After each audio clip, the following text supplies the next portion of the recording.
Moi, mon objectif, c'est d'être heureuse. C'est trop bien. C'est ultra ambitieux. Non, mais c'est ultra ambitieux, mais je me donne vraiment les moyens pour. Et aujourd'hui, je suis heureuse. Et je vais juste essayer de continuer, tout en progressant, tout en voyant ce que je peux apprendre, ce que je peux... Et tu sais, déjà, rester heureuse, c'est quand même déjà un objectif en soi.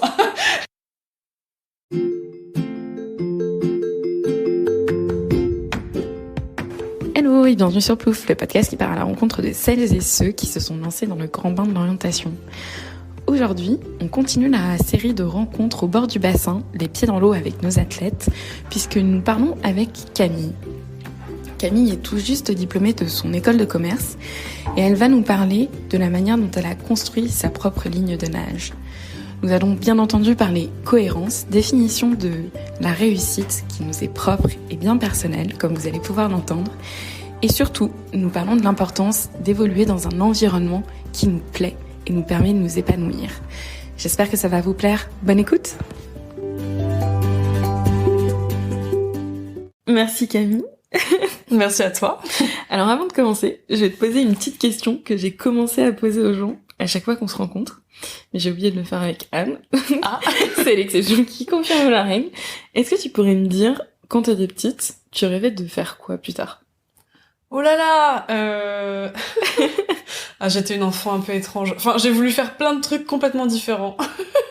Mais genre, toutes les semaines, je changeais d'idée, tu vois. Genre, une semaine, je voulais être fermière. Une autre semaine, je voulais être dentiste. Enfin, des trucs qui n'avaient jamais beaucoup de sens, en fait. Enfin, c'était un peu ma lubie d'enfant. Après, je sais pas si ça compte du coup, mais quand j'étais au lycée, je voulais être chef d'orchestre. Trop bien. Ce qui est stylé, mais en fait, enfin, c'était un peu complètement utopique parce que je venais juste d'apprendre le violon. En fait, à cette époque-là, je faisais de la guitare depuis 5 ans et je me suis mis au violon et j'adorais ça et je trouvais que c'était un super métier, en plus un peu symbolique, tu vois, il y a pas beaucoup de femmes chefs d'orchestre et tout, mais en fait, enfin, il faut avoir fait énormément de solfège, enfin, genre, j'en avais jamais fait, enfin, mais bon, c'était une petite lubie, comme j'en ai beaucoup. Et du coup, aujourd'hui, tu fais quoi? Aujourd'hui, je suis Sales Development Representative chez Textmaster, qui est une start-up, plus si start-up, mais quand même vachement start-up dans l'esprit encore aujourd'hui, de traduction. Ok. Ah oui, donc ça n'a rien à voir avec le fait d'être chef d'orchestre ou d'être fermière. Rien à voir. Et justement, comment t'es arrivée à ce poste aujourd'hui? T'as fait quoi auparavant? Parce que nous, on s'est rencontrés quand on était en école. Mais depuis, qu'as-tu fait? Et avant l'école, d'ailleurs, qu'as-tu fait? Parce que tout le monde ne te connaît pas. Oui.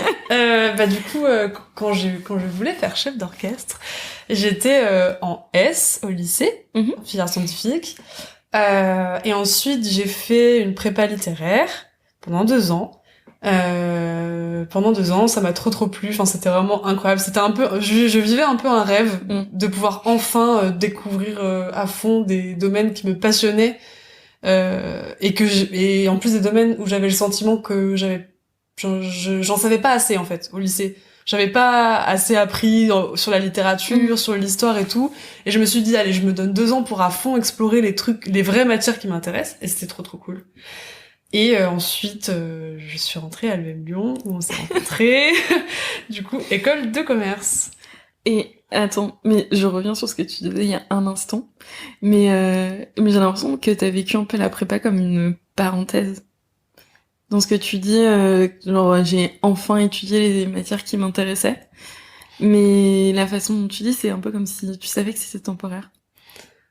Ah, ouais, je sais pas, c'est marrant. Une libération parce que faut reprendre dans le contexte, je venais juste de faire 3 ans de filière scientifique qui me saoulait de ouf. Enfin, clairement, c'était pas mon dada, la physique et tout ça. Et j'en ai un peu souffert, enfin ça m'a saoulée. Donc du coup, je me suis dit, ah là, je vais enfin me mettre à fond dans des matières qui vraiment m'intéressent. Parce que pour le coup, au lycée, j'ai découvert à quel point la philo et le français m'intéressaient énormément. Et peut-être parenthèse parce que je pense que je me suis jamais projetée vraiment dans une carrière littéraire. Je ne me demande pas pourquoi, je ne sais pas.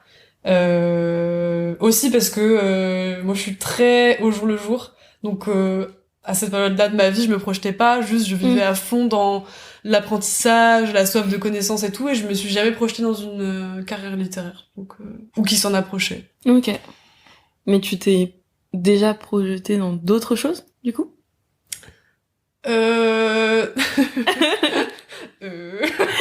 Non. Justement. Non, je me projette jamais, enfin, ou pas souvent, c'est un peu mon...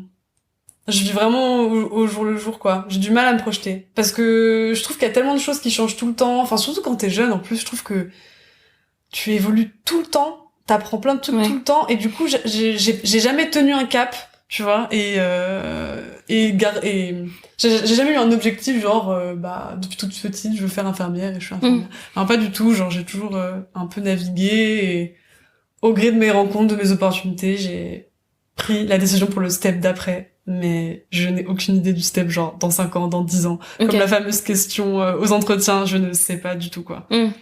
Et justement aux entretiens, qu'est-ce qu'ils te disent sur les différentes décisions que t'as prises dans ta vie? Parce que tout à l'heure, on en parlait sur toutes les questions de cohérence, le fait que t'es passé en S, que t'es allé en littéraire, après t'es allé en école de commerce. Et là, t'es en sales. Je sais pas quels autres stages t'as fait avant.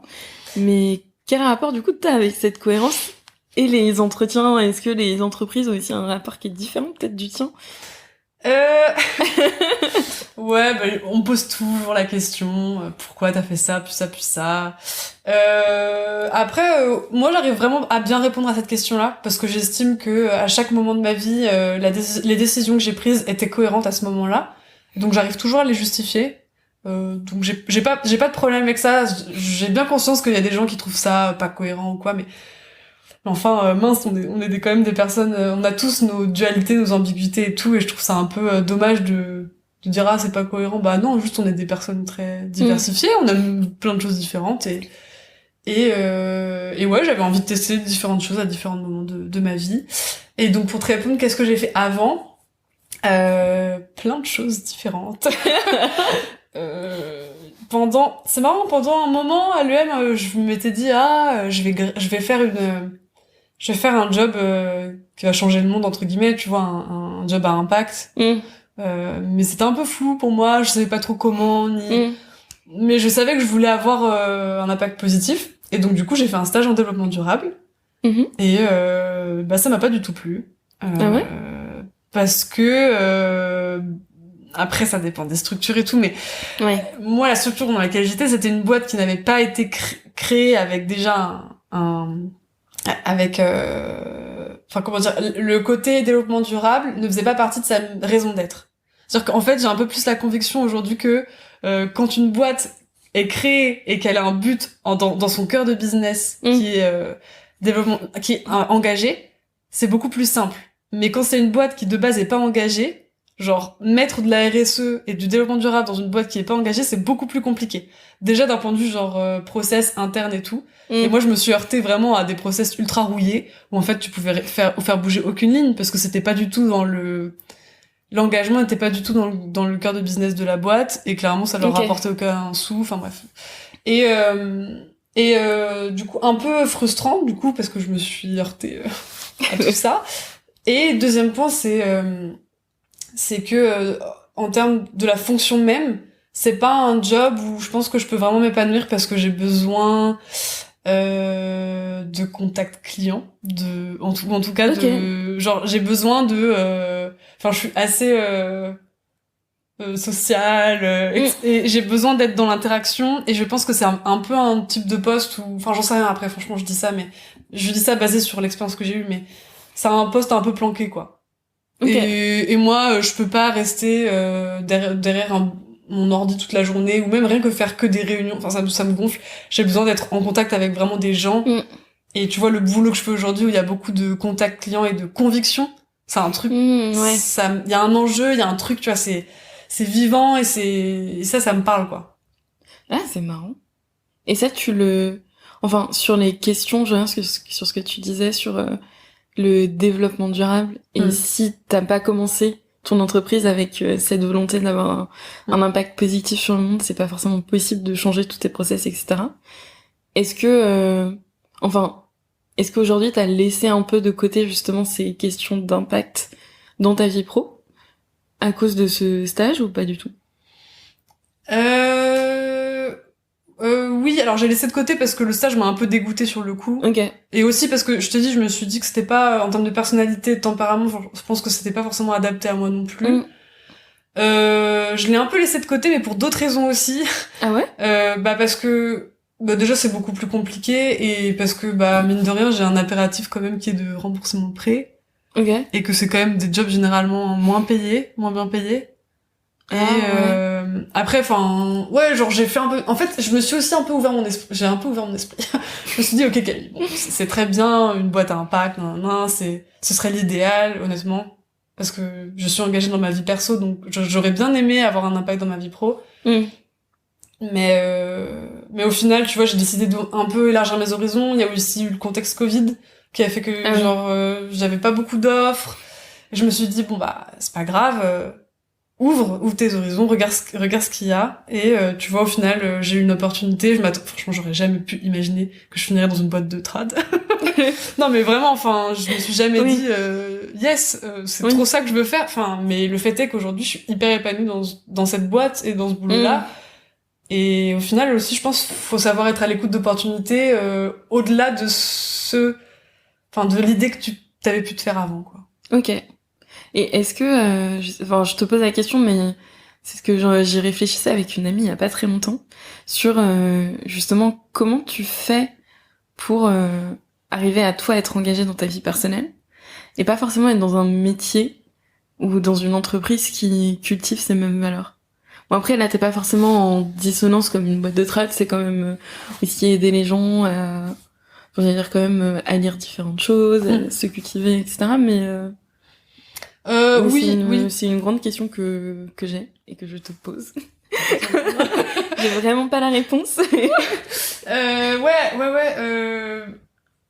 Ouais, je sais pas, je vois pas trop ça comme une dissonance, même si en soi c'est vrai que boîte de trad, on joue quand même sur un truc qui est l'internationalisation, qui est quand même un truc ultra, voilà, la mondialisation, qui est quand même pas ouf, hein, on se rend compte qu'il faudrait qu'on vive plus localement. Donc moi, mon moi perso est au courant que c'est pas ouf. Ok.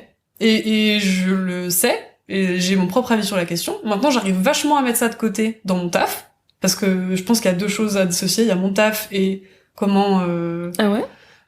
En fait, avant, je t'aurais grave dit, je pourrais pas faire un boulot qui a aucun impact sur le monde. Vraiment, la Camille d'avant t'aurait dit ça, hein, clairement.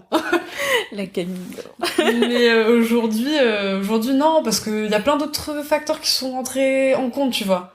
Il y a, il faut quand même que je trouve un boulot qui m'apprenne des choses, un boulot où je me sens bien, donc avec des gens cool, un environnement, et aussi la structure de boîte. Enfin, il y a plein. En fait, je me suis rendu compte au fil de mes expériences qu'il y avait plein de facteurs hyper importants pour moi et qui ont fait que je pouvais plus juste me dire, juste prendre comme condition une entreprise à impact. Ok. Ça suffisait plus pour moi. Ah. Pour moi, c'était devenu plus important d'être dans un environnement avec des gens bienveillants, avec qui je savais que j'allais pouvoir travailler, avancer et apprendre. Et aussi une structure de boîte qui me permette de pas me sentir enfermée. Donc là, tu vois, typiquement, je sais que c'est une boîte hyper agile où je suis, où hyper... tout le monde se connaît, tout le monde est hyper ouvert. Et c'est pas une boîte énorme où tous les process sont très très bien définis et où je sais pas, où tout est tellement bien ficelé que rien ne bouge et que... ça m'intéresse pas trop. Ça me va pas, en fait. Et justement, comment t'as fait pour apprendre au fur et à mesure de tes expériences ce qui t'allait et ce qui t'allait pas? Parce qu'on est quand même au début, tu vois, de notre vie professionnelle. Toi, t'as été diplômée l'an dernier, si je me trompe pas. J'ai été diplômée en janvier. Oh, félicitations. Merci. Tu es même diplômée avant moi. C'est vrai. Énorme. Mais ouais, du coup, comment t'as réussi un peu à faire le tri dans tous tes besoins et savoir quelles étaient tes propres priorités pour commencer ta vie professionnelle? En fait, mes expériences, ça m'a tout appris. En gros, mes stages, ça m'a vraiment énormément aidé. C'est bête parce qu'au final, là, je me retrouve dans une boîte qui ressemble vachement à mon tout premier stage, dans lequel je m'étais dit, ah non, c'est pas du tout ce que je veux faire. Alors qu'au final, enfin, c'est marrant, mais c'est avec d'autres expériences qui se sont moins bien passées où je me suis dit, ah mais en fait, enfin, je m'étais pas rendu compte de tout le positif qu'il y avait dans ce type de boîte et dans ce type de...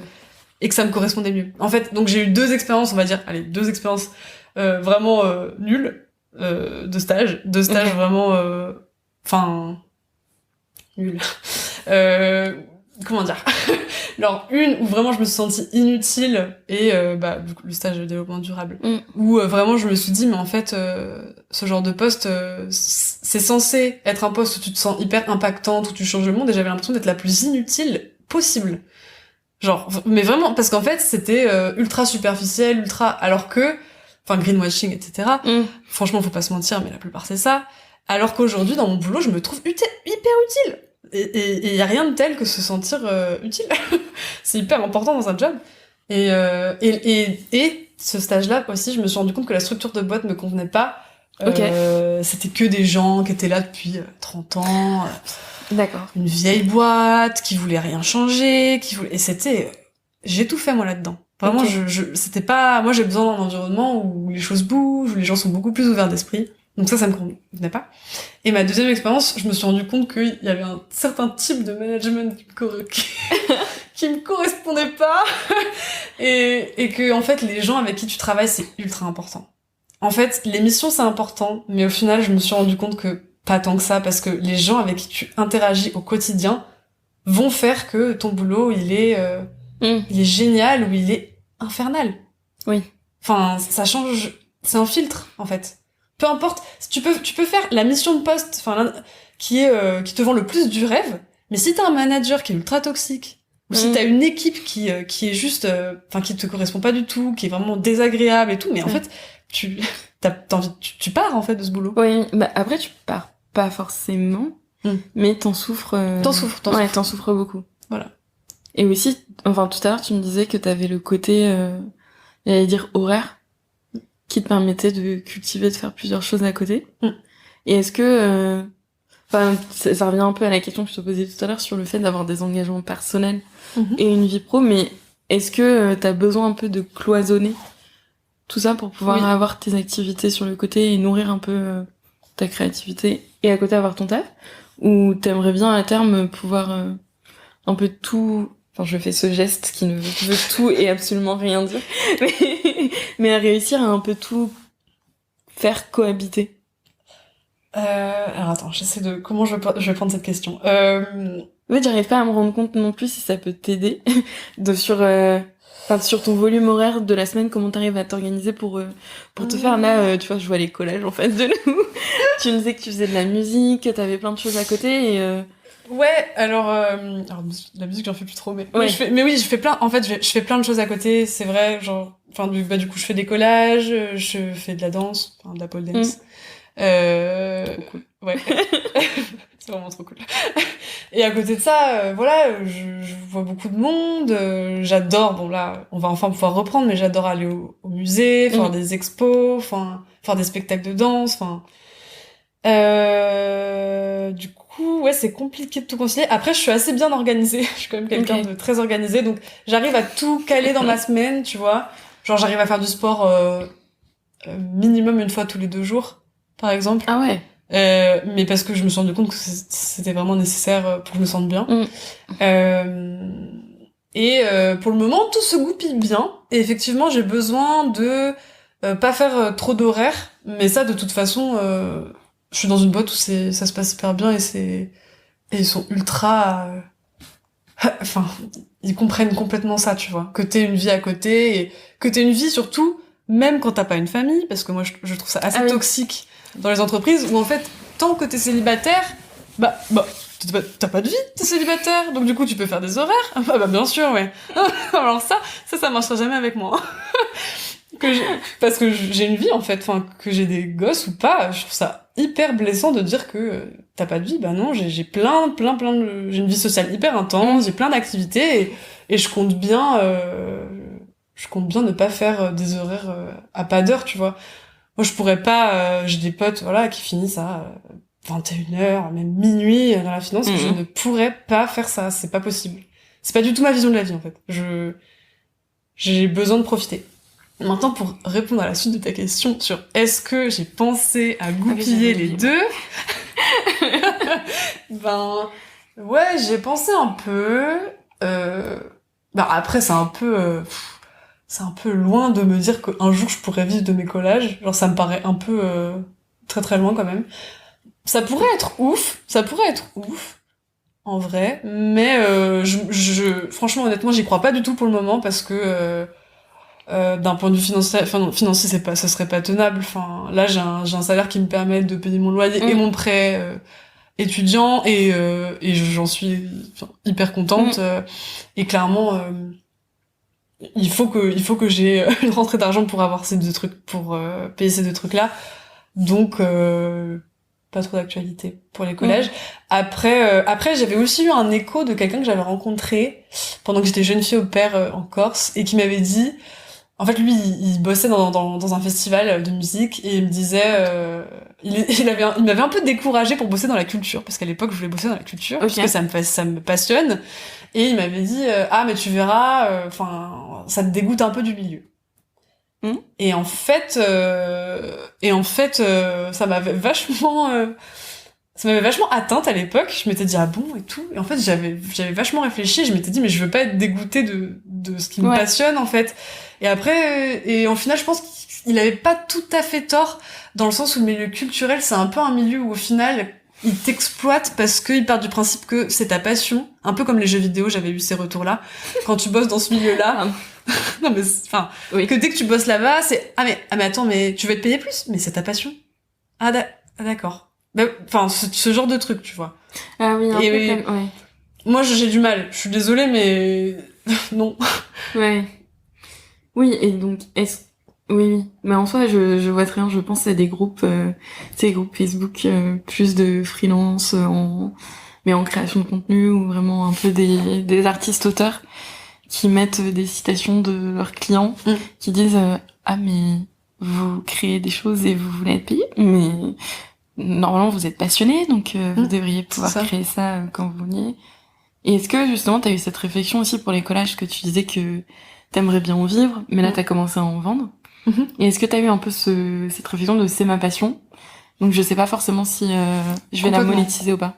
Complètement. Alors complètement parce que je me dis, au final, Camille, franchement, ça va, ça te plaît, tu fais ça sur ton temps libre, et peut-être que si tu faisais ça tout le temps, ça te saoulerait, tu serais un peu, ça te plairait moins, quoi. Je sais pas.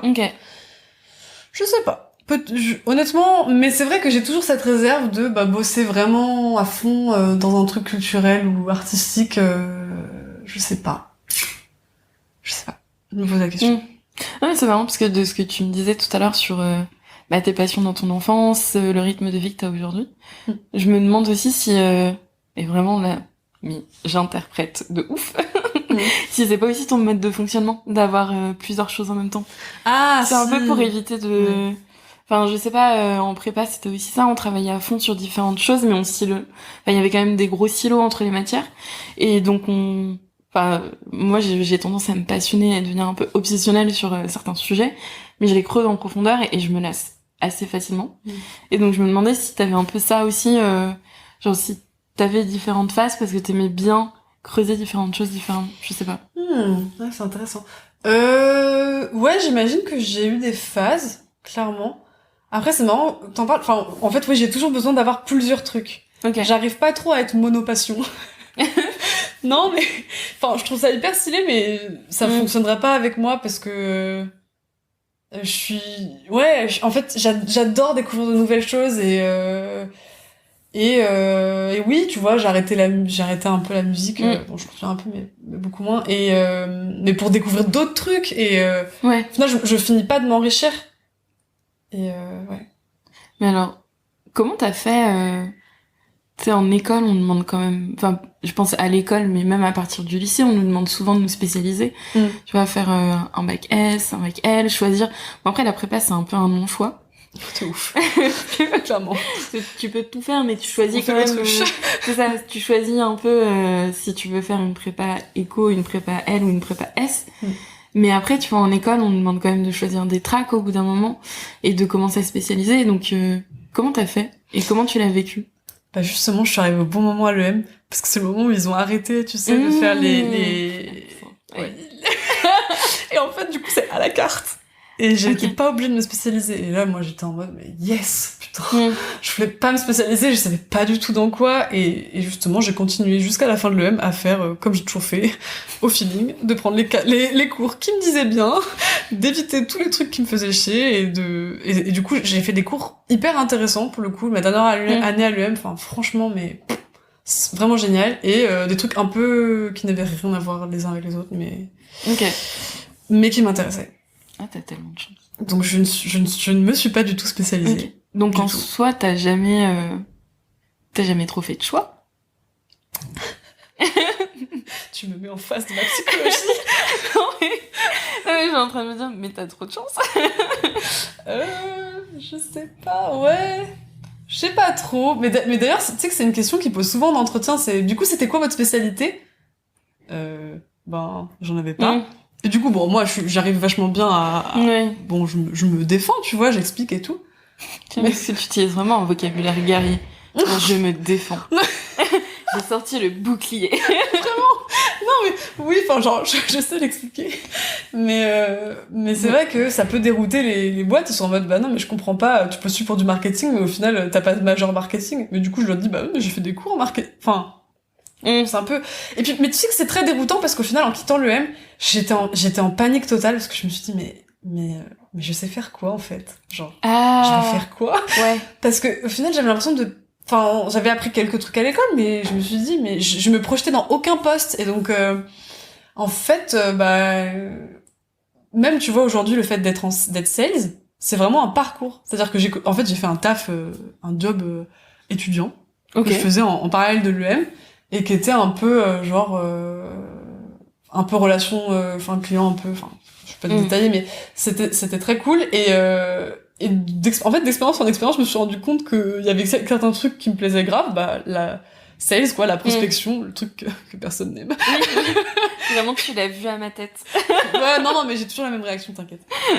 J'ai l'habitude, mais en fait, je me suis rendu compte qu'il y avait des aspects qui me plaisaient trop. Typiquement, être au BDA à l'UM, au Bureau des Arts. J'ai fait ça aussi au Bureau des Arts, de la prospection, et genre je kiffais trop. Je me suis dit, mais attends, il y a peut-être un truc là et tout. Enfin, en fait, mais ça va avec mon côté de ma personnalité d'aimer la nouveauté, d'aimer aller à la rencontre de nouveaux trucs, de me tester, le contact avec les gens. Enfin, en fait, ouais. Donc, je comprends pourquoi aujourd'hui je suis où je suis. Mais je comprends que ce soit pas du tout évident pour la plupart des gens. Quand ils ont, genre, mon CV sous les yeux. Ouais. Je comprends. Mais c'est marrant que... Enfin, moi, j'ai jamais passé d'entretien classique, vraiment, c'est ce que je te disais tout à l'heure, vu que j'ai surtout baigné dans les startups dû à ma majeure en entrepreneuriat. Et j'avais l'impression, en lisant et en écoutant pas mal de podcasts, qu'on commençait à parler beaucoup, tu sais, de parcours qui seront assez éclectiques pour nos générations, de marché du travail qui est en train de se disrupter, et du fait que même nous, on va jamais faire le même taf pendant nos années, nos années sur le marché du travail, parce que de toute façon, ça va évoluer tellement vite qu'on sera obligé de se réinventer tout le temps. Et donc j'avais l'impression que même pour les grandes entreprises ou les entreprises un peu plus classiques, t'avais un rapport qui commençait aussi à changer sur la façon dont ils considéraient pas forcément le CV, mais le fait que t'aies pas forcément de majeur ou autre. Donc ça m'étonne un peu que t'aies été confronté à ça. Ouais. Bon, après, tu sais, c'est une question un peu facile, hein, quand ils ont le CV sous les yeux. Mais oui, je vois, oui, si, j'espère que t'as raison, et que que même les entreprises classiques se renouvellent et tout. Et clairement, moi, oui, je me vois pas du tout rester dans la même boîte pendant 10 ans, c'est hors de question. Mais rien que d'un point de vue complètement apprentissage, au bout de quelques années, t'as fait le tour, hein, d'une fonction et tout. moi j'ai besoin d'être en mouvement, j'ai besoin d'apprendre de nouvelles choses, enfin, c'est aussi une façon de progresser, tu vois. Je sais pas, mais je trouve ça cool de tout le temps changer. Non, en plus, ça te permet, c'est ce que tu disais, d'apprendre différentes choses, donc de jouer des cordes à son arc, et de pouvoir un peu continuer à faire... Et est-ce que t'as... Pardon, c'est une question qui n'a absolument rien à voir. Mais tout à l'heure, tu parlais de ton prêt étudiant. Et est-ce que t'as l'impression qu'une fois que t'auras remboursé ce prêt et que t'auras pas forcément autant de contraintes financières, tu changeras aussi plus facilement de travail? Alors, parce que j'ai parlé avec en vérité, j'ai parlé avec peu de personnes qui avaient cette contrainte de prêt, ou alors si elles l'avaient, c'était un peu comme Ornella, quand je crois que t'étais présente, qui disait que ses parents avaient repris un peu le flambeau pour elle, que c'était moins un souci, et donc j'avoue que du coup, je sais pas forcément comment tu gères ça et de quelle façon tu t'abordes ça pour les élèves. Hein. Je l'aborde avec pragmatisme, aujourd'hui, parce que voilà, c'est une contrainte avec laquelle je dois dealer, mais comme beaucoup d'étudiants, et voilà, et puis c'est normal. Mais effectivement, ça influe aussi sur mes choix pro, tu vois. Peut-être que le jour où j'aurais pu à le payer, je serais plus ouverte à des postes qui me plaisent, pas qui me plaisent plus, mais peut-être que j'aurais un autre rapport peut-être que je me sentirais plus libre de prendre des trucs un peu peut-être de revenir à un truc à impact, peut-être, j'en sais rien. Peut-être que je me sentirais plus libre, ça c'est certain, d'un point de vue financier. Après, j'ose espérer que, dans 5 ans, quand j'aurai fini de le rembourser, j'aurai mon salaire qui, normalement, aura augmenté. Je l'espère. Donc, ça devrait aller, tu vois, mais après, franchement, je suis vraiment pragmatique, c'est juste une variable avec laquelle je dois dealer, et puis c'est tout. Mais du coup, effectivement, je suis vachement pragmatique, tu vois, je me dis, je m'estime heureuse aujourd'hui d'avoir un taf qui me plaît, dans un environnement dans lequel je me sens bien et tout, sans ça, c'est pas mon job de rêve, mais en fait, j'ai vachement désacralisé ce truc du job de rêve, tu vois, genre job passion et tout. Je suis grave en mode, je fais un truc, ça se passe bien, c'est cool. En plus, je peux payer mon prêt et tout. Mais en fait, c'est génial, tu vois. Si t'as déjà tout ça, genre, je suis heureuse. C'était quoi pour toi, job de rêve, c'était genre taf idéal ou taf idéal, genre taf passion, par exemple faire des collages, ou alors taf à impact. C'est un peu un job de rêve, genre moi je change le monde, quoi. Enfin, trop stylé. Ouais, mais tu changes le monde, mais de façon, oui. Ouais. Oui, j'avoue que j'ai moi aussi évolué sur ces questions. Si t'es sur ton ordi, tu changes le monde, mais tu le vois pas forcément non plus. Ouais. Donc c'est pas... C'est aussi un peu compliqué, je trouve, toutes tes questions dans le SS et se dire je change le monde, mais comme tu disais tout à l'heure, tu vois, est-ce que c'est vraiment l'impact qui est au cœur de mon métier? Est-ce que c'est un peu une couche de vernis qui fait qu'un jour ça peut sauter facilement? Moi, une de mes grandes questions, c'est aussi par rapport à tout le mouvement qu'il y a des écoles en réaction à nos demandes en tant qu'étudiants et une nouvelle génération d'avoir plus ce truc de RSE. J'arrive pas à savoir non plus, et tout à l'heure quand t'as parlé de si l'impact n'est pas au cœur de la mission, et tous ces trucs de on devient entreprise à mission, on ajoute des cours, on essaye de faire en sorte d'ajouter cette corde à notre arc, j'ai beaucoup de mal à déjà adhérer à ça et surtout à avoir le côté non greenwashing de la chose. Il y en a pas, pour moi c'est du bullshit. Okay, mais je te le dis vraiment après, voilà, c'est un peu tranché, mais avec toute la bonne volonté du monde qu'on peut avoir. Après, tu sais qu'il y a une petite ambiguïté quand même, parce que du coup moi j'avais fait mon mémoire sur la RSE. Bizarrement, en fait, les entreprises qui sont pas nées avec l'impact au cœur de leur business, c'est quand même des boîtes qui ont de la thune généralement, et qui du coup ont plus de thunes à mettre dans la RSE. Je pense par exemple à Total, pour ne pas les nommer, que j'avais pu interviewer, et en fait tu te rends compte que ils font plein de trucs en RSE, mais parce qu'ils ont de la thune. Et tu rentres un peu dans ce truc-là complètement absurde où en fait Total, enfin non mais Total. C'est marrant quand même. Et au final, bon, tu peux pas trop cracher sur eux parce que ils ont la thune, et c'est triste, mais aujourd'hui pour faire que le monde soit un monde meilleur, il faut de la thune. Il faudra toujours de la thune pour tout. Oui. Je sais pas, c'est ambigu. Oui, j'arrive pas à savoir du coup dans quelle mesure tout va vraiment changer ou ne pas changer du tout. C'est un peu ça. J'ai l'impression qu'on est dans un entre-deux qui est assez difficile à aborder. Mais ça, c'est vraiment des questions j'allais dire de bobo, mais c'est pas vraiment une question de bobo. Non, pas forcément, enfin, mais je suis d'accord avec toi, enfin, c'est pas, je pense que les choses évoluent, mais c'est pas ultra flagrant parce que, mais bon, les choses mettront toujours du temps à changer, hein, de toute époque, de tout temps, ça a mis du temps pour que les progrès se fassent. Ouais, mais c'est pas forcément triste, mais c'est intéressant. Et non, je sais pas, triste. Oui. Enfin, bon, ça peut être un peu déprimant, hein, la question climatique et tout ça, mais honnêtement, faut prendre du recul, enfin... Ah oui, non, je pensais pas tant à la question du climat, mais plus à toutes les questions de greenwashing. Ah oui. Parce que je me disais, tu sais, même en termes d'éducation, on essaye d'accompagner les étudiants pour qu'ils soient plus aussi dans une démarche RSE, ou du moins donner l'impression qu'on l'est. Et c'est pour ça que j'arrive pas non plus à savoir à quel point on va pouvoir nous aider à mieux savoir quelles sont... Mais tu vois, moi, c'est ce que je dis toujours, mais mes valeurs, mais ne serait-ce qu'en termes de développement de la planète, etc. Et je sais pas si on va nous aider à trouver ce compas-là aussi. Tu vois. Je sais pas. Ouais, en plus, franchement, l'EM nous donne pas beaucoup de cours là-dessus, elle nous aiguille pas beaucoup. Après, peut-être que là, c'est plus le cas avec les nouvelles générations, je sais pas. Je sais pas non plus. Est-ce que toi, t'as conscience... Vraiment, je digresse, mais... C'est digresse.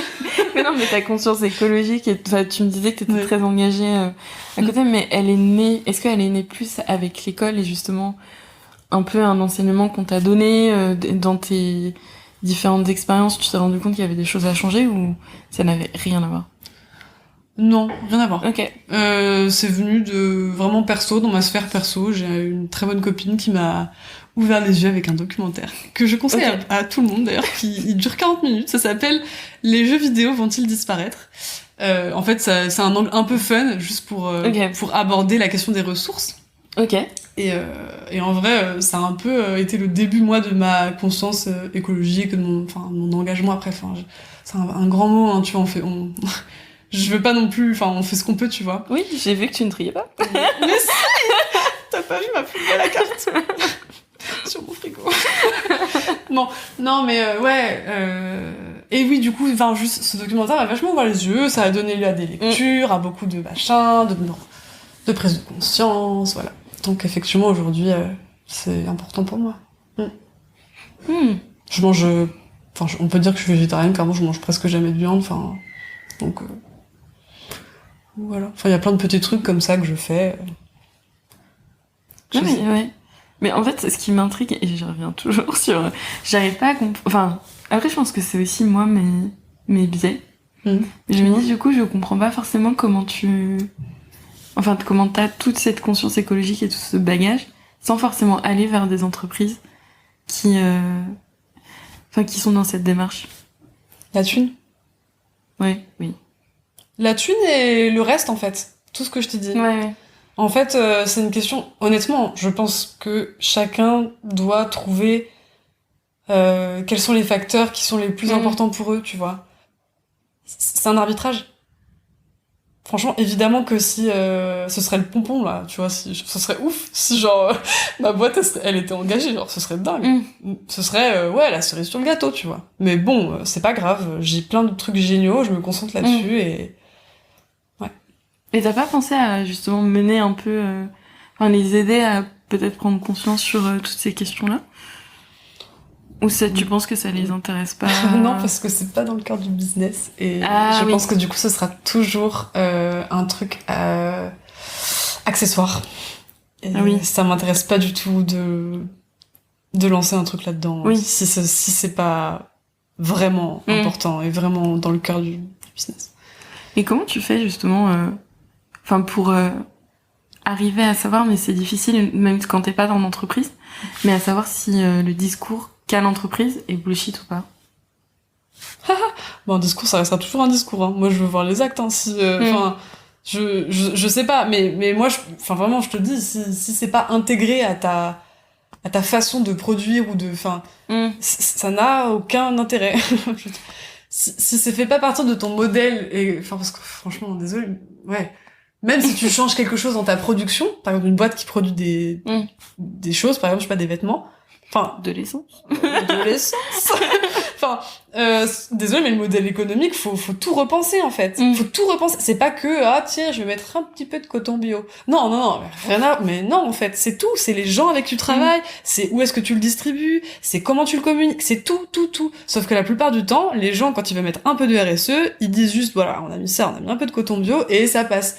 Ah oui. Sauf que moi, j'ai un énorme problème avec ça, parce que, non, pour moi, c'est de l'hypocrisie. C'est juste pour faire joli, parce qu'ils savent que ça va faire plaisir et rassurer la conscience des consommateurs. Mais pour moi, c'est pas du vrai engagement. Et j'aime pas trop, ouais. Enfin, c'est toujours ça, tu me diras, mais pour moi, c'est pas vraiment des boîtes que j'appellerais engagées. Oui, en fait, c'est une question de système plus que vraiment des petits actes. Ah, ok. Non, mais ça fait sens. Je comprends mieux. C'est compliqué parce que tu peux pas leur en vouloir, tu vois. Il faut, en fait, la thune, c'est ce qui fait marcher la machine, tu vois.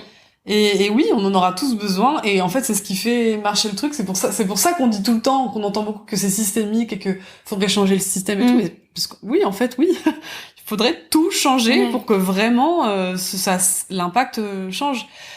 Après, je sais pas, peut-être que j'ai été un peu dure tout à l'heure, parce qu'en vrai, c'est toujours ça de prix. Tu vois ce que je veux dire? Enfin, même s'il y a un peu d'impact et tout, mais c'est juste que c'est tellement minuscule. Et c'est un peu hypocrite, mais... Ouais, après, c'est ce qu'on dit toujours, que c'est aussi aux grandes entreprises qu'incombe la plus grosse responsabilité, parce que même si nous, on fait plein de petits gestes... Ouais. Ça, je suis un peu mitigée. Sur ce discours-là, moi, je pense qu'on est clairement responsable. Pour moi, le consommateur, a beaucoup plus de pouvoir que, les entreprises et que, les politiques. Et parce que très souvent autour de moi, j'entends des gens qui disent non mais c'est la faute alors c'est de la faute de l'État. Alors ça vraiment, je suis désolée, mais l'État ne fera jamais rien changer. Je n'y crois pas du tout au pouvoir public. Oui. Et j'ai d'autres potes qui disent non mais c'est la faute des entreprises et des lobbies et moi je suis en mode, mais vous n'avez rien compris. Nous sommes responsables. C'est juste que c'est tellement plus agréable et confortable de se dire que c'est de la faute des entreprises et de l'État. Mais c'est de votre faute, c'est de notre faute à tous. Ce qu'on achète, on donne du pouvoir en fonction de ce qu'on achète. C'est tout, c'est aussi simple que ça. Donc si demain moi j'arrête d'acheter chez Ikea, bah ouais, j'arrête de vouloir enrichir Ikea, c'est tout. Non mais je suis assez d'accord avec toi. Et c'est dur, et au final, j'avoue que c'est dur, parce que au final, t'achètes plus rien, et nanani, nanana, mais au final, il faut être conscient, au moins, savoir se dire que l'on est responsable. Moi je pense que c'est vraiment un grand pas, plutôt que de tout le temps rejeter la faute sur les grands parce qu'ils ont l'argent. Mais en fait, les grands, si on n'achète plus, ils sont plus grands, hein. Ils font faillite. C'est tout simple. Ouais, après je pense plus, tu vois, on parlait de Total. Ouais. Je pense que eux, ils sont... Enfin, tu peux pas vraiment vivre sans Total aujourd'hui. Tu vois, comme Amazon, c'est difficile, je pense que c'est des sacrifices d'autant plus grands. Mais effectivement, moi, je suis assez convaincue qu'on a un certain impact, mais que c'est aussi aux grands de changer, mais qu'ils ont aussi les thunes pour changer. Pour l'instant. J'imagine qu'il faut c'est un peu, tout le monde peut faire, ça c'est sûr. Ça c'est sûr. Ouais. Non, mais c'est vrai que c'est ça qui est un peu plus difficile d'avoir un impact particulier. Mais après, tu vois, pour revenir au collège, et là c'est un grand écart, mais tu vois, tu me disais que tu faisais des œuvres aussi un peu engagées. Ah ouais, de temps en temps. Parce que ça dépend, hein, mais pas beaucoup, mais effectivement, c'est moi en fait, c'est comme ça. Donc c'est des fois mon moi engagé, des fois c'est mon moi juste ce que je trouve beau, ce qui me touche, mes émotions, enfin c'est un peu de tout. Ouais, mais ça te permet aussi de faire passer, tu vois, des messages, de continuer à faire rayonner un peu tes engagements. Mais c'est trop... Est-ce que enfin, c'est une question qui va avec ce que je te disais tout à l'heure sur... Enfin, je montre ton bureau, mais sur les questions, tu vois, de validation extérieure, de besoin de savoir quand tu termines ton œuvre. Mais est-ce que t'as commencé à envisager aussi ta monétisation et tout, parce que t'avais des amis artistes qui faisaient ça aussi, et que t'as un peu porté par ça, ou vraiment, même si eux l'avaient pas forcément fait, tu te serais lancé dedans?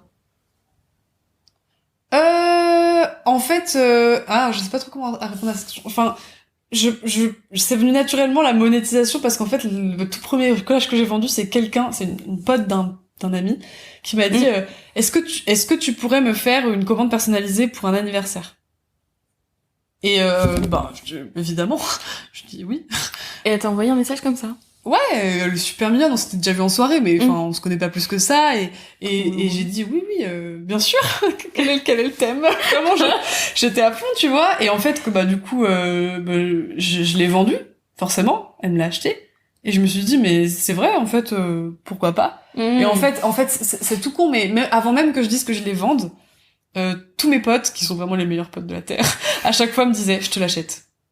C'est trop bien. Et genre, et j'étais en mode, ah bon, et tout, enfin, et du coup, c'est venu un peu naturellement, et si, bien sûr que j'y ai réfléchi, si, mais bon, je suis un peu raisonnable quand j'aurai le temps. Genre, j'ai plein de projets et tout, mais il faut aussi que j'apprenne à freiner parce que je suis du genre à faire beaucoup trop de trucs en même temps, et ça prendra le temps que ça prendra. De mettre sur Etsy et tant pis. T'as un caractère plutôt impatient, d'habitude? Pas impatient, éparpillé, je m'éparpille. Je fais plein de choses tout le temps. Je suis très organisée, mais j'organise trop. C'est-à-dire que je suis capable dans une soirée de mettre 3 trucs et après de me rendre compte que c'était pas faisable. Genre, ok, d'accord. tu vois ce que je veux dire? Oui. Je suis un peu gourmande. Le pire, c'est que je sais très bien que je suis comme ça, mais à chaque fois, je m'enfonce dedans, et parce que je peux pas, je sais pas si c'est que je peux pas choisir, comme tu disais plus tôt, mais j'aime trop faire plein de trucs. Ok. J'ai besoin de cette émulation, de cet ensemble de trucs, ouais. Ouais, mais c'est ce qu'on disait aussi sur le fait de potentiellement tu peux travailler en temps partiel ou d'avoir justement on n'a pas parlé d'avoir temps ce partiel. temps de dégager pour pouvoir te consacrer à autre chose et un peu avoir ce rythme idéal. De ouf. Et ça, tu life penses, goal. Franchement, si je peux le faire, si je peux avoir un salaire décent avec un temps partiel, mais je fonce fois 1000. Moi, j'adore ma vie hors travail officiel. Enfin, vraiment, c'est trop cool. Enfin, et c'est hyper stimulant, tu vois. Je fais plein de trucs, je lis, oh là là, je bouge tout le temps. Enfin, genre, j'ai trop besoin de ça. Ça prend du temps, les collagens. Franchement, je peux pas faire ça tous les week-ends. Hein. Bah oui, mais justement, tu pourras potentiellement demander un temps partiel dans quelques temps, quelques années. Tu pourras en chercher, mais déjà, c'est trop bien que t'aies été sensibilisée au temps partiel. Enfin, c'est bizarre à dire, mais ouais, mais tu vois que t'as déjà cet exemple. Complètement. Ouais, et c'est marrant parce que ma sœur aussi a un peu l'exemple en tête et tout. Enfin, on est toutes les deux, comme on voit que notre maman, ça va, et ça lui convient parfaitement. Après, j'ai eu conscience que c'est pas le même métier, quoi. Vraiment, je ne sais pas si ce sera aussi possible, mais tout est négociable. Je me dis que tout est possible, tout est négociable. Si on demande pas, on saura jamais si on pouvait y arriver ou pas. Et puis bon, si je suis dans une boîte, ça se passe bien, si même vraiment, je veux dire, c'est négociable. Oui. Ouais, et je pense qu'après, si tu leur expliques que ça te rend plus heureuse, plus tranquille, complètement. Ce sera forcément bon. Attends, tu peux du coup me rappeler ce que faisait... Attends, le rythme qu'a ta mère, j'ai oublié. Ah, ma maman est infirmière anesthésiste et elle bosse, elle a 1 ou 2 jours off par semaine. Trop bien. Soit 3 ou 4 jours de boulot, quoi. C'est trop bien. C'est trop bien. Et elle arrive du coup à faire plein de trucs différents et... Ouais, après ma mère, elle a pas trop de passion, c'est marrant. Elle pourrait carrément... Enfin si, elle lit beaucoup. Ma maman, elle lit beaucoup, donc elle lit, elle prend son temps, elle s'occupe de la maison et tout. Mais ça lui permet juste de pas être dans ce rush, je sais pas comment dire. Parce qu'au final, mine de rien, un week-end, ça passe vite, hein, je trouve. Oui. Ça passe trop. 2 jours, c'est vraiment l'enfer, quoi. Enfin, il faudrait 3 jours. Comme là, tu dis que t'aimes bien faire plein de trucs. T'es quand même dans une... Enfin là, t'es dans une entreprise où t'as un poste bien défini. Parce que j'imagine qu'ils sont déjà suffisamment développés pour avoir des tâches un peu diverses. Mais est-ce que t'as déjà pensé genre à rejoindre des startups qui sont vraiment plus early, ou justement t'as des postes qui sont pas plus éclatés, mais où t'as vraiment une mission qui évolue tous les jours et où du coup tu pourrais faire un peu de tout au fur et à mesure? Alors à la base, je m'étais dit que ça me plairait trop. Ok. Et je me souviens, j'avais eu un entretien avec quelqu'un qui m'avait dit, en fait, ça m'avait pas du tout donné envie, parce que le mec me disait, en substance, que c'était le bordel, et que ça partait dans tous les sens et tout, et en fait, ça m'a juste, ça m'a hérissé le poil, je me suis dit, oh là là là, ça va pas du tout te plaire. Et en fait, c'est marrant, tu vois, c'est grâce à cette interview-là, pour cette boîte-là, je me suis dit, mais ça va pas te plaire, en fait, une startup trop early stage parce qu'en fait c'est trop instable, c'est trop, y a pas assez de choses définies. En fait, c'est là que je me suis rendu compte, ok Camille, t'as besoin d'un truc un minimum défini pour te sentir bien. Et du coup, je sais que ça me plairait pas. Ok. Ah mais est-ce que, enfin ouais, j'arrive pas à savoir, mais est-ce que c'est le côté stable qui t'intéressait plus? Bah un minimum stable, parce que moi même c'est rien que le fait que j'ai de comprendre que c'était le bordel, je me suis dit mais ça va juste être pas du tout agréable, parce que tu vas voir, je visualisais déjà le truc où t'as des gens qui fuyant, où t'as des, enfin c'est un peu le genre de bail que tu connais en asso, enfin où c'est le bordel, et j'étais en mode mais plus jamais, enfin j'ai pas envie de ça, j'ai envie d'un truc hyper carré. J'ai envie d'avoir de la liberté dans mon poste, tu vois, quand même. Genre je sais que j'ai la liberté d'initiative dans mon poste et tout, mais il y a une bonne base bien définie, avec des process bien clairs et tout, et ça c'est super agréable. Et tu sais que dans la boîte où je suis, enfin tout le monde dit tu verras, enfin ils disent c'est juste ouf comme boîte, parce que c'est tellement confortable de bosser dans une boîte où les process sont bien définis, et en fait, enfin genre ils ont tellement raison. Incroyable. Je trouve que c'est trop chouette aussi de savoir justement ce qui te convient en termes de management ou pas, parce que tu vas voir les entreprises en fonction de ça. Mais comment t'as su, tu vois, quand t'as rencontré ton entreprise, comment t'as senti justement que c'était une entreprise qui allait te convenir? Parce que tout à l'heure, je te posais la question sur le développement durable, comment tu sais dans les discours, mais même en entretien, c'est ultra dur de pouvoir sonder une entreprise et vraiment leur faire confiance dès le début. Je l'ai senti, parce que déjà, j'ai eu un très très bon feeling avec mon manager. Ok. J'ai senti que c'était quelqu'un avec qui j'allais être à l'aise de travailler, avec qui j'allais être à l'aise surtout d'être managée, parce que c'est ultra différent aussi. Ouvert d'esprit, dynamique, enfin, en fait, ça collait, quoi. Ça collait, je me suis dit, ouais, ça, j'aime bien. C'est le genre de personne, je sais que ça va bien se passer. Et, tu sais, enfin, dès l'entretien, il m'a tout de suite parlé des process et tout. Il m'a un peu fait rêver, il m'a mis des étoiles dans les yeux, parce qu'en fait, mon stage juste avant, c'était de la prospection, mais genre, pas du tout outillé, pas du tout, enfin. Donc forcément, moi, il me vendait du rêve, quoi. Je me suis dit, ah, mais ça a l'air génial, et tu sais, je pense qu'il y a aussi beaucoup d'intuition. Moi, je pense de plus en plus qu'il faut se fier à son intuition, parce que pendant tous ces entretiens, je le sentais. Je me suis dit, ça va bien se passer. Ah, ok. Alors que, l'une de mes expériences où ça s'est vraiment très très mal passé, au final, je me souviens de l'entretien, et ça c'était pas, il y avait un truc qui clochait, et j'aurais dû me faire confiance et m'écouter et me dire, Camille, ce n'est pas pour toi, n'y va pas. Et, sauf que, j'avais une petite voix dans ma tête qui me disait, oui, mais quand même, le conseil, tout le monde, c'est bien, et puis tu seras bien payé, et puis c'est plus ambitieux quand même. Et donc, du coup, j'ai pris ce taf-là. Et c'était une décision de merde. Ça m'a pas du tout plu. Mais tu l'as senti, genre... Ouais, parce que le manager était un gros con. Ok, mais tu l'as senti ça dès l'entretien, genre tu l'as senti dans ton corps, c'était... Oui, oui, je l'ai senti dans mon corps. Oui, je l'ai senti dans mon corps. J'ai tout de suite senti que c'était quelqu'un avec qui j'allais pas m'entendre. Ok. Et pourtant, j'avais cette partie-là dans ma tête qui me disait, mais passe outre, en vrai, meuf, t'as vu, ça te fera ça sur ton CV, ça te fera, enfin, j'ai eu toute cette petite voix, tu sais, enfin, à l'EM, tout le monde te dit, ouais, le conseil, c'est tellement génial, et puis tu vas tellement apprendre et tout, et je m'étais dit, pense à ça, focus-toi sur ça. Ouais, c'est un peu une définition de la réussite, ce qu'on te vend aussi en école. Oui, et t'inquiète pas que maintenant, je n'écoute plus tous les discours préconçus. Okay. Maintenant, je suis mon instinct et ce qui est bon pour moi. Et ce sera pas ce qui est bon pour les autres, ce sera ce qui est bon pour moi.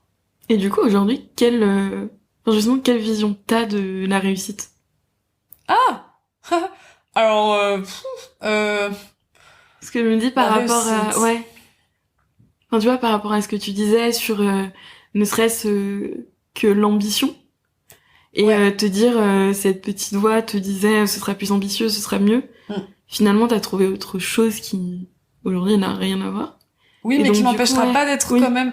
En gros, voilà, pour moi, la réussite, c'est réussir à atteindre ce point où t'es super bien dans ton boulot et dans ta vie. Genre, t'as assez d'argent pour être... pour pouvoir te payer tout ce que tu veux et tout, mais pas trop non plus. Enfin, l'idée, c'est pas trop d'en avoir trop, tu vois, c'est juste être dans ce point de confort et en même temps dans ce point de bien-être de t'es dans un métier qui te stimule, qui te rend heureuse, même si c'est jamais parfait, tu vois. Oui. C'est quand même voilà, c'est être dans ce truc de et aussi être dans ce truc de je pense la réussite c'est avoir réussi à avoir un beau parcours, tu vois, avoir appris plein de choses, avoir rencontré plein de gens, avoir progressé en fait. Ouais. Avoir c'est un chemin en fait, genre pour moi la réussite c'est pas genre tant de cas sur ton CV, enfin tant de cas à la fin du mois pardon, Oui. ou tel nom sur ton CV, enfin je trouve ça ridicule en fait, c'est juste choisir les standards parce que un tel parce que enfin non, c'est ridicule en fait. C'est hyper personnel. La réussite c'est ce que toi tu veux atteindre dans ta vie, c'est ton objectif. Moi mon objectif c'est d'être heureuse. C'est trop bien. Et C'est ultra ambitieux. non mais c'est ultra ambitieux mais je me donne vraiment les moyens pour et aujourd'hui je suis heureuse et je vais juste essayer de continuer tout en progressant tout en voyant ce que je peux apprendre ce que je peux et tu sais déjà rester heureuse c'est quand même déjà un objectif en soi non mais enfin voilà après je pense que c'est une définition personnelle la réussite. Mais à quel moment justement tu t'en es enfin pas à quel moment tu t'en es rendu compte mais est-ce que c'est avec ce stage que tu t'en es rendu compte? Ouais, bah typiquement oui, parce que c'était pour ça que je l'avais pris. Ok. Et effectivement, pendant, je me suis dit, mais non, ce n'est ni le domaine ni le domaine ne m'intéresse pas. Les gens avec qui je travaille, non seulement je ne les admire pas pour un sou, mais je n'arrive pas à travailler avec eux parce que ça ne fit pas du tout. Et le milieu, tu vois, le milieu du conseil, c'est pas du tout un milieu fait pour moi. C'est tout. Je connais pas du tout ce milieu. C'est horrible. Ok. non mais en vrai je dis ça mais bon ça se trouve les gens qui nous écoutent qui s'épanouissent là-dedans et tant mieux l'idée c'est de trouver un truc qui convient à chacun mais moi pas du tout mais rien que dans l'essence de ce métier le fait de conseiller à un tiers en faisant des beaux PowerPoint et c'est vraiment pas mon délire et surtout s'habiller tous les jours en costume c'est vraiment en fait mais tu sais c'est dingue hein, à la fin de ce stage quand je me suis enfin réhabillée comme moi-même ça me fait un bien fou je me suis dit mais c'est dingue genre je me retrouve ce n'était pas fait pour moi c'était pas du tout fait pour moi. Ah c'est fou j'avais jamais pensé à ce truc de s'habiller qui influençait ta personnalité et du moins ton mode de fonctionnement. Bah moi, en tout cas, je sais que la façon dont je m'habille, après, on dirait que je m'habille d'une manière très particulière, mais même pas forcément, mais juste, c'est une façon de s'affirmer. Moi, je sais que c'est hyper important pour que je me sente bien. Tu vois, par exemple, j'adore je mets plus de jupes que de jeans, par exemple. Parce que j'adore, mais on s'en fout. Mais juste, toujours est-il que pendant ce stage-là, je m'habillais tout le temps de la même manière, d'une manière très monotone et tout, et je me sentais mal c'est comme si je mettais un costume trop grand pour moi, tu sais, un truc fait, mais pas du tout pour moi, quoi. Ah, c'est drôle. Un truc standardisé, où il faut rentrer dedans, il faut rentrer dans le moule. Bah, en plus, franchement, typiquement, le conseil, c'est ça, tu vois. À l'UM, on te dit, il faut rentrer dans le moule et tout, mais moi, je ne peux pas rentrer dedans. Je rentrerai plus dans un costume pour le taf, c'est fini. Ah, mais c'est fou. Bah, après, je pense que c'est typiquement le genre de choses où tu t'en rends compte, mais une fois que t'es passé dedans. Oui. Parce que moi, je l'ai jamais fait, mais après, je pense que à aucun moment de ma vie, je voudrais le faire. Mais je me dis, si t'as un peu de doute, je pense que tu te forges vraiment cette opinion en y allant. Je pense que c'est marrant parce que c'est un peu mon problème. Moi, mon problème, tu disais que j'avais du mal à faire des choix, c'est qu'en fait, je vais toujours être un peu très ouverte, c'est toujours me dire, toujours dans le doute du pourquoi pas. C'est vraiment mon motto. Ok. Je suis toujours dans le pourquoi pas. Mais le problème, c'est que ça me joue des tours parce que des fois, tu vois, je suis amenée à prendre des décisions en me disant, mais on sait jamais, et en fait, je m'écoute pas. Donc, c'est un peu piégeux. Parfois, c'est bien parce que, du coup, je suis hyper ouverte d'esprit, mais parfois un peu trop parce qu'en fait, je me laisse entraîner dans des trucs où finalement, je me rends compte que, c'est pas fait pour moi, c'était pas une bonne décision et tout. Donc, Ouais, mais après, de ce que tu me disais, tu commences aussi à reconnaître un peu les signaux qui te disent non. Mais aujourd'hui, tu les écoutes un peu plus. Clairement. Ah oui. Donc, même si t'es dans le pourquoi pas, normalement, tu devrais quand même ne pas aller vers des voies qui te rendent malheureuse. C'est vrai. Le point positif, c'est que on apprend de ses erreurs. C'est vrai. Oui, j'ai appris de mes erreurs. Ah, tu considères ça comme des erreurs? Ouais, c'est peut-être un peu dur de dire ça. Non, mais il y a toujours du bon à retirer de chaque expérience. Même l'expérience un peu naze. Non, mais c'est vrai, il y a toujours Un peu... un peu naze, disons les choses. Mais je pense que c'était pas les meilleures décisions. Ok. Mais alors par contre, je suis quelqu'un qui n'a jamais de regrets. J'ai vraiment le YOLO. Ouais. YOLO. Non, je déteste le concept de regret. Genre en vrai, j'ai pas de regrets. Enfin, j'ai pris la décision encore une fois parce que j'avais des raisons à cette époque-là. Bon, voilà. Après bon, ça s'est pas super bien passé. Bah voilà, c'est nul, mais c'est comme ça et ça se reproduira pas. Ouais, au moins t'as testé et tu sais que c'est plus ce vers quoi tu vas aller. Voilà. Mais je retiens le concept de, j'allais dire, du déguisement dont tu parlais tout à l'heure. Je trouve ça super intéressant de se dire que tu peux aussi être moulé en fonction de ce que tu portes ou ce qu'on te force ou non à porter. Je pensais pas du tout que ça avait autant d'influence. Bah en fait moi je suis quelqu'un de hyper intègre, genre j'ai l'impression de plus vraiment être moi-même. Je sais pas comment dire. C'est important je trouve quand même de pas oublier que même au boulot bah t'es une personne, tu vois, t'as une personnalité, t'interagis avec et moi c'est aussi un truc que j'adore là où je suis, c'est que il y a une super ambiance entre tous les membres de l'équipe, tu vois, mais genre on sait que chacun a sa façon de fonctionner et que chacun, mais c'est pas grave, on s'adapte et genre on a chacun une singularité et c'est génial, tu vois. Mais le fait de porter un costume, c'est inhiber ce truc complètement. C'est te dire non, tu dois être comme ça, comme tout le monde. Ah, ok, bah ouais, mais je suis pas comme ça en fait. Ouais, c'est un côté plus. Je sais pas pourquoi j'ai le terme interchangeable qui me vient à l'esprit. Ouais, complètement. Mais complètement, hein. Mais d'ailleurs, j'ai une copine qui est, je ne citerai pas le nom, qui est en audit et qui me disait que c'était, elle avait l'impression un peu que ça pouvait être interchangeable complètement parce que à son intégration, enfin genre personne a le même bureau, enfin complètement rien n'est fixe, tu vois. Et en plus pas une super cohésion d'équipe, enfin genre elle s'est dit mais en fait ouais si je pars demain, il y en a un autre qui vient et puis c'est bon. Enfin c'est triste. ouais. Et ça, tu vois, ça me convient pas du tout. Moi, j'ai besoin de savoir que j'ai ma place dans une équipe et qu'on forme un groupe et qu'on y arrive ensemble et que, je sais, ça paraît un peu bateau dit comme ça, mais j'y crois vraiment. Enfin, moi, quand je vois l'équipe, du coup, je suis toujours en phase d'intégration, hein, en quelque sorte, hein, parce que je viens d'arriver dans mon poste. Mais c'est trop beau, quoi. Franchement, une équipe qui bosse bien ensemble et... Parce que ça veut dire que c'est des personnalités qui ont été choisies les unes pour pouvoir matcher avec les autres. Et effectivement, t'as cette émulation collective d'apprendre ensemble, plus que de te dire « je suis l'intérimaire numéro tant ». Ouais, c'est ça. Oui, pourquoi... Je me redemande pourquoi ça attire les gens et pourquoi ça t'avait attiré, tu vois. Alors... il y a l'ambition que je t'ai déjà citée. Après, il y a un autre truc où je reviens dessus, c'est le contexte Covid. Ah oui. Il n'y avait pas énormément d'offres à l'époque et ça a forcément influencé mon choix aussi, j'en suis consciente. Après, j'avais une autre offre en face qui, je pense, m'aurait plus plu au final, mais bon, tant pis. On apprend de ses erreurs. Ah, mais c'est intéressant. Mais même... tu vois, pour revenir sur ce que tu disais sur le côté interchangeable, moi je me souviens, toujours chez Make Sense, comme je faisais de l'accompagnement aux personnes et je les aidais à apprendre la facilitation, j'avais parlé avec une meuf qui avait fait un burn-out de conseil et ça m'avait dégoûté du conseil. Et elle m'avait dit, et pourtant elle était senior, moi elle gagnait super bien sa vie et tout, que quand elle était dans cette phase de burn-out et de dépression, un matin, elle n'a pas pu physiquement aller au travail et elle a pleuré toute la matinée.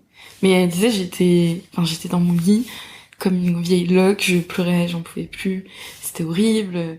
Voilà, vraiment j'avais mal au cœur pour elle.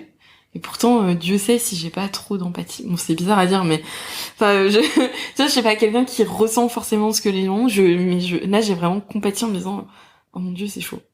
Et elle me disait donc le midi, je me suis levée en grosse difficulté, mais comme j'étais staffée, je me disais je peux pas laisser mon client comme ça, même mon entreprise, quelle image ça donne. Et ce qui était le pire, ce qu'il m'a dit, j'y suis allée, et en fait, personne n'avait remarqué que j'étais pas là, le matin. Oh putain. Et j'étais là, bon, ok, bah alors vraiment, c'est chaud. Et je crois qu'elle a démissionné depuis, mais vraiment cette histoire m'a fendu le cœur.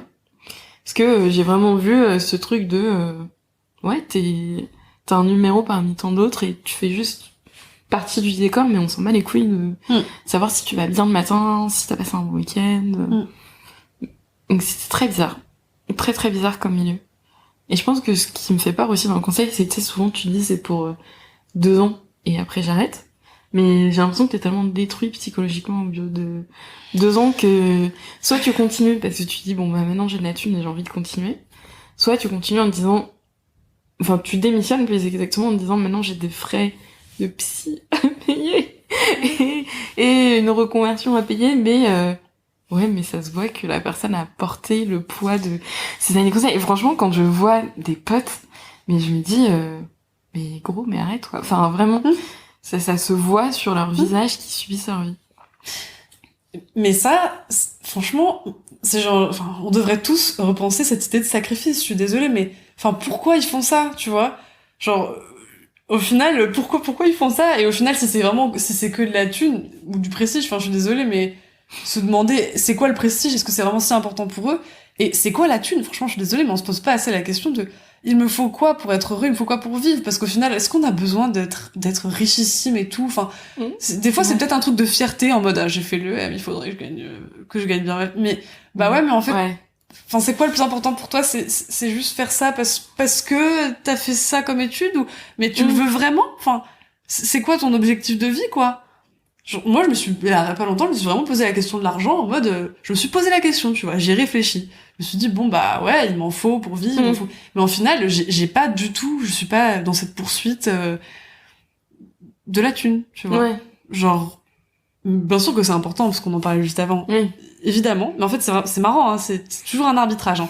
Il en faut assez pour que tu puisses vivre, mais est-ce qu'il en faut pléthore si en plus tu fais des heures et que tu peux même pas profiter de ton temps? Bah désolé, moi je préfère du temps et pas d'argent. Oui, mais c'est vrai que c'est à toi de choisir un peu quel est le plus important. Mais c'est ultra intéressant, tu vois, ce truc de se poser la question, est-ce que tu t'es demandé ce qui importait pour toi, ta définition du prestige? Je pense qu'on nous donne pas non plus l'opportunité de vraiment se poser. Parce qu'on est un peu sur l'autoroute de la vie, t'as pas le droit de rien faire. Enfin, tout à l'heure, tu vois, tu me parlais d'une période de chômage. Je trouve que c'est assez peu courant enfin pas de rien faire, mais de s'arrêter en sortie d'études ou de faire des pauses. Ouais. C'est important, je pense, de se poser, de se poser ces questions. Ouais, mais en plus c'est compliqué parce que quand tu sors d'école, enfin quand t'es jeune diplômé et tout, t'as plein de pression en fait quand même, tu vois. Il faut que tu te mettes à travailler vite, il faut que tu rentres sur le marché du travail parce que bon bah t'as un prêt à rembourser ou non, mais il faut que tu fasses des trucs, quoi. Et du coup t'es un peu happé par plein de choses et tu prends pas le temps. Et peut-être que oui, le confinement et tout. Enfin moi du coup j'avais pas de boulot pendant le confinement et clairement bah ouais, je réfléchissais, quoi. Je me suis posé des questions. Mais est-ce que tu penses que si t'avais pas eu le confinement et ce contexte, t'aurais pris ce temps? Oui, parce qu'en fait, c'est pas mon plus gros temps de réflexion. Il a eu lieu à mon dernier stage où ça s'est mal passé, en conseil justement. Ok. Et c'est là où j'ai découvert ton podcast, et c'est là où j'ai commencé à participer et tout, et à grave suivre, parce qu'en fait j'étais perdue. Genre j'étais vraiment pas bien. Je me suis dit mais qu'est-ce que je fais là, parce que j'étais pas à ma place dans mon boulot. Et le problème, c'est que je ne savais pas du tout vers quoi je voulais aller, et j'étais complètement perdue, et ça m'a vachement rassurée, mon Dieu, d'entendre tous ces gens qui étaient perdus aussi. Et je me suis dit, ok, je suis pas bizarre, ok, ça va aller, en fait, déjà, ça m'a permis juste de me rassurer, d'un point de vue émotionnel, genre, j'ai arrêté de paniquer, parce que j'étais en panique, hein. Et après, je me suis dit, bon, bah, ok, et c'est à ce moment-là que je me suis dit, ok, j'ai enlevé toutes les pressions. Je me suis dit, la pression du job de rêve, arrêtée. La pression de l'ambition, arrêtée. Je me suis dit, ok, on va juste trouver un truc qui fait qu'on est bien. Et pour gagner un peu d'argent, c'est tout. Et du coup, bah, voilà où j'en suis aujourd'hui, là, et ça va, ça se passe bien. Mais j'ai quand même eu cette phase vraiment de gros bad, mes 6 mois de stage qui se passaient mal, et je savais pas où j'allais. Ok. Ah, c'est ouf que tu parles de panique, carrément. Ça m'angoissait, ouais. Et c'était le fait de pas savoir vers quoi t'allais qui t'angoissait, ou c'était Vraiment ce truc de dire je suis pas à ma place. Non, les deux. Ok. Bah ouais, oui, clairement, j'étais extrêmement mal dans mon boulot. Et à côté de ça, enfin, vraiment, qui me faisait me sentir vraiment comme une merde. À cause quelqu'un qui savait pas du tout manager. Et à côté de ça, ouais, j'angoissais parce que je voyais pas l'après. Je comprenais pas ce que je devais chercher après, enfin, à la place, qu'est-ce qui pouvait marcher pour moi, ouais, c'était un peu dur. Bah, en plus, tu vois, je sortais juste avant ça, j'avais fait un stage, bah, du coup, engagé, qui m'avait pas plu. Et avant, donc, ce stage en conseil, j'étais censée faire un stage dans une boîte de food engagée, mais qui a annulé mon stage à cause du confinement. Okay. Donc, c'était un peu dur pour moi. Genre, je venais de traverser une année, en fait, où j'avais des jobs qui m'avaient pas plu, ça s'était mal passé, okay. je commençais à être un peu fatiguée, tu vois. Je comprenais ouais. Pas où j'allais et ce qui allait me rendre heureuse. Mais bon, le positif quand même, c'est que du coup, je me suis posé plein de questions. Et comment t'as fait pour enlever toutes ces pressions? Parce que la façon, tu vois, les gestes que t'as fait, j'ai l'impression que ça allait super vite. Mais, je sais pas, quels outils t'as utilisé ou quelles questions tu t'es posées pour arriver justement à les écraser. comme ce geste. Ouais, vraiment. L'écrasement émotionnel, ça a été ton podcast. Vraiment, je me suis calmée d'un coup. Ouais, non, mais c'est vrai, je me suis dit, ok, ça va aller. Genre. Ensuite, mes proches et tout aussi, ça m'a beaucoup aidé. Le fait d'en parler autour de moi, enfin, moi, j'en ai parlé à tout le monde. Ok. Mais parce que moi, je suis quelqu'un qui communique beaucoup. Mais parce que j'avais besoin de comprendre à quel point la situation dans laquelle j'étais était pas normale. Et en fait, d'entendre tous les gens réagir autour de moi et me dire, mais c'est grave, en fait, c'est pas du tout normal. Et du coup, je me suis dit, ah, ok, donc, c'est pas moi, c'est vraiment cette situation qui ne va pas, ok. Et du coup, ouais, j'ai fait ce geste-là, mais ça s'est pas fait du jour au lendemain. En vrai, ma panique par rapport à où est-ce que j'allais, elle était un peu lissée dans le temps quand même. Enfin, c'est au fur et à mesure des offres et tout, de passer des entretiens, de reprendre confiance en moi et de me dire, ok, c'est bon, ça va aller. Puis tu sais, le dégoût du conseil, ça joue beaucoup dans la remise en cause de l'ambition. Parce que dans mon esprit, il y a d'autres voies royales qu'on nous propose en école, ne serait-ce que, tu vois, même vous serez des entrepreneurs, vous allez entreprendre vos vies. Ça peut être, pas forcément devenir un super conseiller, mais tu peux devenir super auditrice. Donc ça peut être un autre truc aussi vers lequel t'aurais pu te tourner à la fin de tout ce truc, ce que disait Anne aussi. Mais je pense que c'est un peu le même mécanisme que elle, si elle avait pas eu ce gros bad en stage, elle se serait jamais non plus posé ces questions-là et elle aurait continué un peu sur son autoroute de la vie jusqu'à ses 40 ans, ses 60 ans, je sais pas, et se poser des questions-là à ce moment. Donc je trouve ça ouf aussi de se dire que c'est juste parce que surtout parce que vous avez eu ces expériences un peu traumatiques que vous vous êtes posé des questions à un moment. Ouais. C'est con, mais oui. C'est comme ça que ça arrive, ouais. Donc faut le prendre positivement. Oui. Enfin, c'était chiant, mais au final, ce que tu ressors à la fin, c'est cool, quoi. T'as des armes pour affronter la suite, quoi. Tu te dis, ok, encore des armes. Je suis vraiment dans la métaphore guerrière, là. Non, mais tu vois, tu peux affronter la suite t'es plus confiant, quoi. T'as appris sur toi-même, t'as appris. Ouais. Et est-ce que dans ce questionnement, tu l'as fait seule ou t'as des amis qui t'ont suivi dedans et qui aujourd'hui aussi ont un peu fait un point sur quelles sont leurs envies et qui ont un peu changé plus ou moins leur trajectoire de vie? Changer, je suis pas certaine. Je suis en train de réfléchir. Autour de moi, j'ai vraiment des parcours un peu vraiment très différents. J'ai un pote qui est en littérature et qui a changé et qui est parti vers la communication, mais c'est pas vraiment changé, c'est juste qu'il a précisé son parcours, mais c'est pas vraiment changé. J'ai une copine elle a pas changé, mais elle s'est retrouvée dans cet état, c'est une copine de l'EM. Coucou. Et en fait, elle s'est retrouvée dans cet état où, comme moi, elle était un peu perdue, genre face au vide des offres. Il y avait très peu de choses qui l'intéressaient. Ok. Et en fait, elle a vécu une période de chômage aussi. Et Et c'est pas évident vraiment ce genre de période parce que tu te dis mais tu sais pas où tu vas, tu sais pas et puis en plus au fil du temps tu perds un peu confiance en toi parce que tu passes pas forcément beaucoup d'entretiens puisqu'il y a pas beaucoup d'offres qui te plaisent et après tu te poses des questions et en plus à côté de ça elle me parlait d'une copine à elle qui était ultra qui faisait plein de projets dans sa vie et tout et qu'elle admirait beaucoup parce elle osait faire plein de trucs genre une formation en médecine chinoise et je sais pas quoi, plein de trucs comme ça. Et elle m'en parlait, elle me disait mais c'est ouf non et je disais ouais c'est vrai c'est ouf, après bon fais ce qui te convient toi. Mais on a tous ces potes qu'on regarde et on se dit oh mon dieu mais ils sont 1000 fois plus ouf. Ouais c'est fou hein. Après c'est de l'inspiration et c'est génial. Mais effectivement, je me souviens, on s'est retrouvés à toutes les deux se dire mais qu'est-ce qu'on fout là? Parce que elle, attends, il faut quand même que je commence par le début. Elle a aussi vécu un stage qu'elle n'a pas du tout bien vécu. Ok. Où en fait, pareil, c'est vraiment l'environnement. C'est-à-dire qu'elle s'est pas du tout retrouvée, ça a pas du tout fité avec les gens qui étaient là-bas. Ok. Et l'environnement et tout, elle s'est dit mais je ne suis pas, qu'est-ce que je fous là? Elle me disait mais à chaque fois je me demandais mais qu'est-ce que je fous là? Genre j'ai rien en commun avec tous mes collègues, le boulot, je suis pas du tout passionnée et c'était pas horrible en soi, tu vois, c'était du marketing, c'était ce qu'elle voulait faire. Mais juste ça il y avait un truc qui clochait, tu vois. Et du coup, elle s'est dit mais non, c'est pas ça que je veux faire. Mais du coup, je veux faire quoi? OK.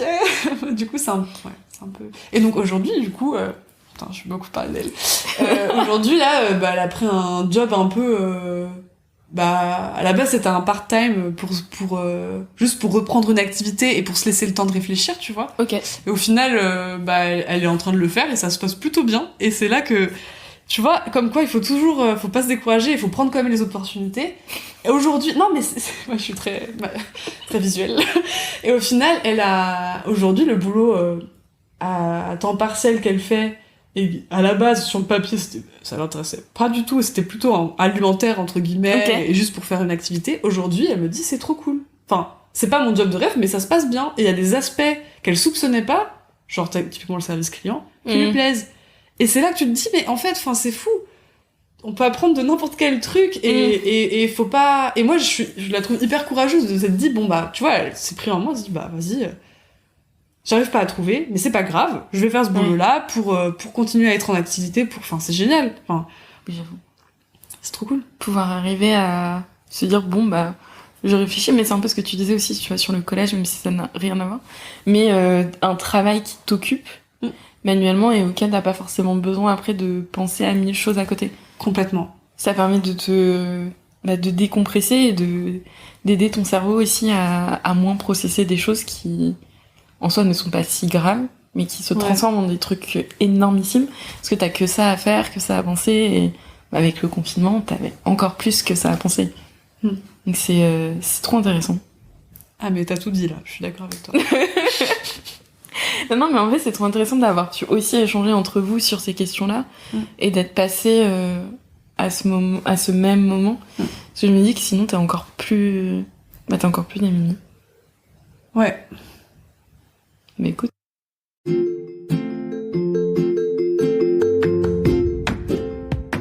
Et voilà, on arrive au bout de cet épisode. Merci à toi de l'avoir écouté. J'espère que tu en sors un peu plus inspiré et un peu plus outillé pour te lancer toi aussi dans le grand bain de l'orientation. Si ce sujet de quête de sens en fin d'études t'intéresse, je t'invite à regarder tous les liens que je t'ai mis en description de cet épisode pour que tu puisses avoir un meilleur aperçu de tous les contenus qu'on te propose avec Our Millennials Today. Et si jamais l'envie te prend toi aussi de t'installer dans notre piscine, pouvoir parler de ton parcours ou simplement échanger autour de ces thématiques éducatives et d'orientation, n'hésite pas à nous envoyer un email, j'y répondrai avec grand plaisir. En attendant, je te dis à très bientôt, les pieds dans l'eau.